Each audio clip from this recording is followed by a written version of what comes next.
pockets when he leaves. Check his pockets. I've seen, he goes through this. He does this. He does this every now and then. That is I've sat with Jay for probably 1,000 hours on television. That is what you call a winner. Then again, the same could be said about the Indonesian branch coral. This is a real rarity. Do you know what I love about this? Now, this was cut from some of the real chunky material. When I first got this material, I remember actually designing this and doing this. And we don't have a lot of these. Less than 100. Okay, there's not a lot of them.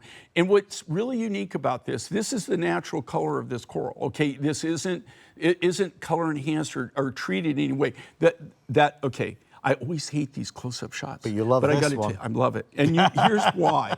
This really, you know, you always say a picture's worth 1,000 words. This is worth 1,000 words here. So I'm going to shut up right now, okay?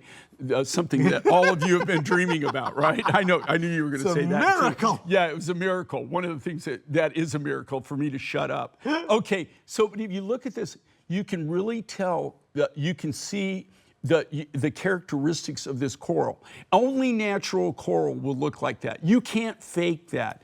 So think about the size that this branch had to be.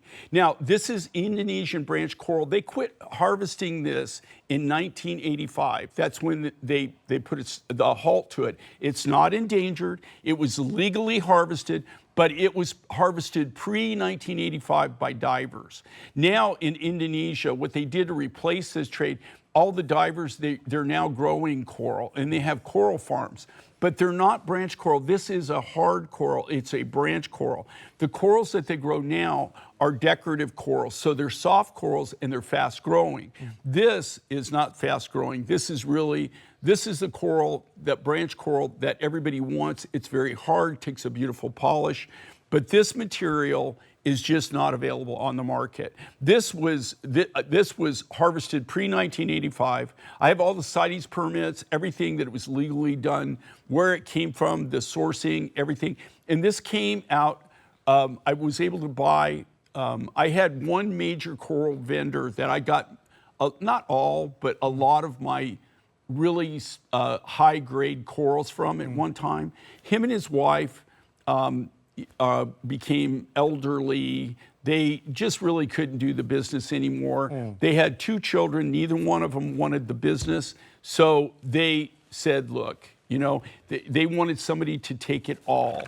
And so over a long period of time, we were able to negotiate it and buy the rest of his raw material. So his collection.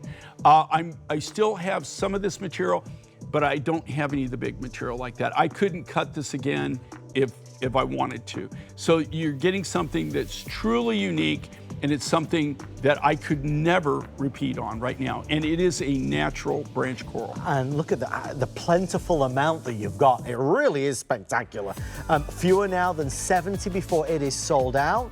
That is 902-189, the Indonesian coral. Ladies and gentlemen, you have spoken, and you've spoken loud and clear. That necklace that we showed a few seconds ago, incredible.